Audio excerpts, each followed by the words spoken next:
L'Éternel dit à Josué, ordonne au sacrificateur qui porte l'arche du témoignage de sortir du Jourdain. Et Josué donna cet ordre au sacrificateur, sortez du Jourdain. Lorsque les sacrificateurs qui portaient l'arche de l'alliance de l'Éternel furent sortis du milieu du Jourdain et que la plante de leurs pieds se posa sur le sec, les eaux du Jourdain retournèrent à leur place et se répandirent comme auparavant sur tous ses bords. Josué 4, 15 à 18. Portant toujours avec nous dans notre corps la mort de Jésus, afin que la vie de Jésus soit aussi manifestée dans notre corps. Car nous qui vivons, nous sommes sans cesse livrés à la mort à cause de Jésus, afin que la vie de Jésus soit aussi manifestée dans notre chair mortelle. Ainsi la mort agit en nous, et la vie agit en vous. 2 Corinthiens 4, 10 à 12. Dieu a placé les prêtres dans une position de mort, afin de frayer aux enfants d'Israël une route vivante.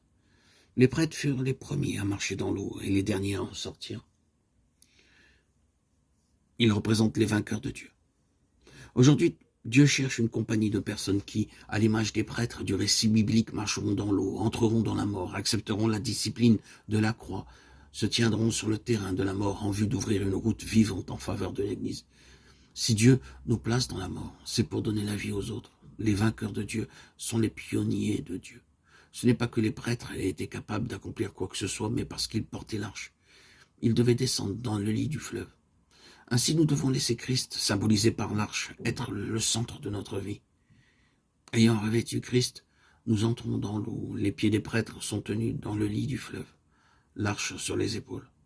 En demeurant dans la mort, ils ont élevé Christ. Le lit de la rivière est le lieu de la mort. Cet endroit n'est ni bien confortable, ni attirant, ni reposant.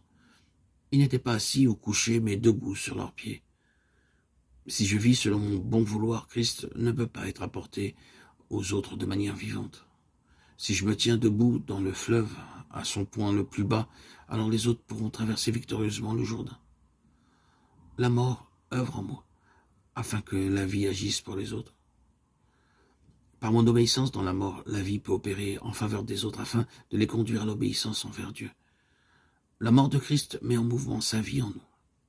Sans la mort, il ne peut y avoir de vie. Porter l'arche dans le lit du fleuve devait être très angoissant, cela demandait une grande attention. La plus légère insouciance et le Dieu saint les aurait détruits. Cependant, ils demeurèrent debout, là, regardant les enfants d'Israël traverser l'un après l'autre. Ainsi, ils furent les derniers à sortir du lit du fleuve. C'est pourquoi l'apôtre déclara ceci. Car Dieu, ce me semble, a fait de nous, apôtres, les derniers des hommes, des condamnés à mort en quelque sorte. Puisque nous avons été en spectacle au monde, aux anges et aux hommes. Nous sommes fous à cause de Christ, mais vous, vous êtes sages en Christ. Nous sommes faibles, mais vous êtes forts. Vous êtes honorés et nous sommes méprisés. Jusqu'à cette heure, nous souffrons la faim, la soif, la nudité. Nous sommes maltraités, errants çà et là. Nous nous fatiguons à travailler de nos propres mains, injuriés, nous bénissons, persécutés, nous supportons, calomniés, nous parlons avec bonté. Nous sommes devenus comme les balayures du monde, le rébut de tous, jusqu'à maintenant. 1 Corinthiens 4, 9, 13. Il désirait que les autres croient à l'évangile, mais sans ces chaînes. Acte 26, 29. Or, que chacun d'entre nous puisse s'interroger. Est-ce que je travaille pour une renommée, pour un gain, pour la sympathie des autres? Ou est-ce que je recherche la vie pour l'Église de Dieu? Puissons-nous prier, Seigneur, je meurs pour que les autres puissent vivre. Dieu affirme clairement que ce ne sera pas facile, quoi qu'il en soit. C'est la seule façon d'accomplir le plan éternel de Dieu.